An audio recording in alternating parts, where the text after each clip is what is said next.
Grand Prix MotoGP Thailand tidak berakhir dengan cara terbaik bagi Pedro Acosta. Pembalap KTM asal Murcia mengalami kecelakaan di putaran pembukaan balapan hari Minggu yang membuatnya kehilangan peluang untuk mencetak poin di seri kejuaraan ini. Setelah kejadian itu, Acosta membuat pernyataan yang isinya mengungkapkan rasa frustrasinya, tetapi juga tekadnya untuk terus membaik. Saya berharap lebih dari akhir pekan ini, jalan masih panjang. Dan lihatlah seberapa banyak kemajuan yang telah kita buat. Tetapi tampaknya itu tidak akan pernah cukup. Kita harus memahami apa yang salah dan melihat dari banyak sisi, katanya dilansir Motosan. Meskipun telah bekerja keras selama latihan dan kualifikasi, balapan menjadi rumit sejak awal. Salah satu masalah berulang yang diidentifikasi Acosta adalah performa KTM-nya saat ada pengendara lain di depannya, sesuatu yang menjadi kunci jatuhnya dia. Momen krusial balapan terjadi pada putaran keempat, ketika Acosta mengalami kecelakaan setelah tertinggal di belakang Marco Bezzecchi.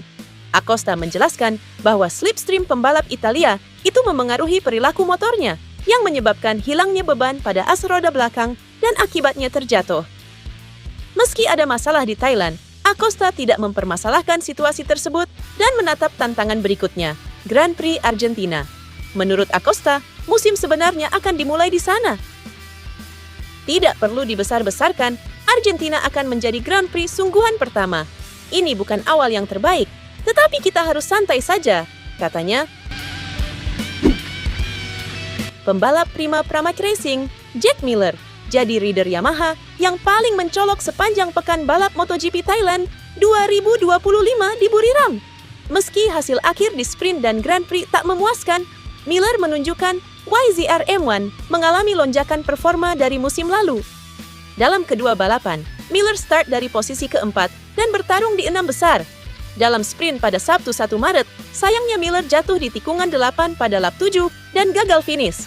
Namun, dalam balapan utama pada keesokan harinya, Miller kembali menunjukkan performa kompetitif. Ia bertarung sengit dengan Marco Bezzecchi, memperebutkan posisi ke-6. Sayang, pada 6 lap tersisa, salah satu sekrup fairing terlepas. Insiden ini mempengaruhi performanya, mengingat aerodinamika salah satu perangkat terpenting yang menentukan level motor.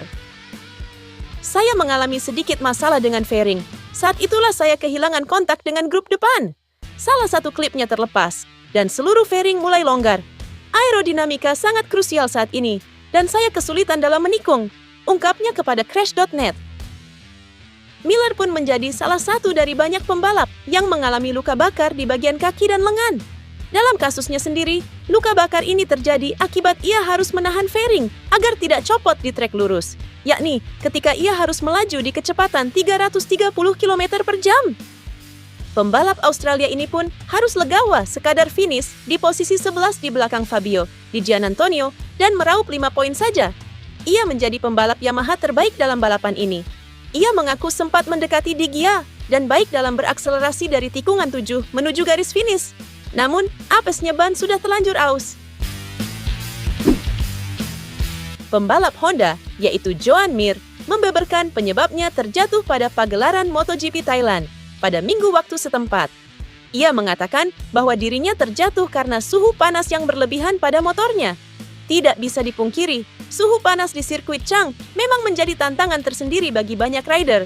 Pada sesi sprint race saja, Fabio Di Giannantonio harus terhenti di putaran 11 karena motornya yang memiliki panas ekstrem. Hal yang serupa terjadi pada Mir di hari utama balapan. Ia mengalami panas luar biasa sehingga menghilangkan konsentrasinya di pertengahan balapan. Saya sudah melalui banyak hal. Ini tidak menyurutkan semangat saya. Saya mengalami luka bakar. Saya mengalami 2 lecet di hamstring saya. Itu sebabnya saya kehilangan konsentrasi sejenak dan kehilangan roda depan. Sayang sekali, karena posisi ke-6 adalah posisi yang bisa saya raih. Tapi, ini adalah balapan untuk memastikan pemulihan Honda. Saya merasa baik. Saya bisa berkendara dengan cara yang saya suka, agresif. Kami berada di jalur yang benar. Ini adalah skenario terburuk yang bisa kami hadapi dan kami tampil kompetitif, katanya dikutip Motorsport. Dani Pedrosa, salah satu pembalap paling berpengalaman dan disegani di MotoGP, telah menganalisis performa Marc Marquez setelah penampilan di GP Thailand. Komentarnya di DZN memperjelas bahwa terlepas dari tantangan yang dihadapinya dalam beberapa tahun terakhir, juara dunia 8 kali itu masih memiliki bakat dan tekad untuk berjuang meraih kemenangan. Bakat Marc Marquez masih ada. Dengan senjata yang tepat, ia telah menunjukkan bahwa ia masih punya banyak tenaga, meski ia cedera, katanya. Pernyataan Pedrosa ini mencerminkan apa yang telah dilihat banyak orang di paddock. Marquez, dengan motor yang kompetitif dan kondisi yang tepat, tetap menjadi pesaing kuat di setiap balapan. Meski cedera menjadi kendala dalam perjalanannya, kemampuannya beradaptasi dan agresivitasnya di lapangan memungkinkannya untuk tetap berada di jajaran elit. Selama balapan, ada satu momen di mana Marquez tampak mengalami kesulitan dengan motornya. Namun, Pedrosa menjelaskan bahwa hal ini disebabkan oleh masalah tekanan ban, suatu faktor yang dapat memengaruhi performa pengemudi secara signifikan. Detail ini menunjukkan kecerdasan Marquez dan kemampuan mengelola situasi buruk. Alih-alih mengambil terlalu banyak risiko saat ia merasa sepedanya tidak dalam kondisi terbaiknya, ia menggunakan strategi slipstream bersama saudaranya Alex untuk mempertahankan kecepatan dan tidak kehilangan kontak dengan bagian depan balapan. Pembalap anyar Red Bull KTM Tech3, Enea Bastianini, menorehkan hasil mengejutkan dalam balapan MotoGP Thailand di sirkuit Buriram pada Minggu. Meski start dari posisi 20, Bastianini berhasil finish di posisi 9 dengan motor RC16 yang saat ini dianggap kurang kompetitif. Sebelumnya, Bastianini sempat diragukan setelah kesulitan beradaptasi selama tes pramusim. Ia juga hanya finish ke-18 dalam sprint pada hari Sabtu. Ia bahkan tercatat 30 detik lebih lambat dibandingkan catatan waktunya saat menang di trek yang sama pada 2024 bersama Ducati Lenovo Team. Namun, di balapan utama, Bastianini menggebrak. Ia menyalip banyak pembalap dan finish ke-9 hanya tertinggal 0,124 detik dari Brad Binder.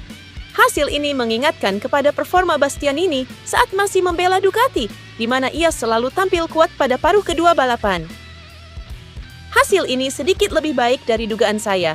Ini balapan yang baik, terutama di tengah balapan ketika saya lebih cepat dari para rider di 7 besar. Namun, hal yang terpenting adalah belajar dan memahami bagaimana performa saya dibandingkan pembalap lain, serta mengevaluasi kelebihan dan kekurangan saya, ujarnya via Crash.net.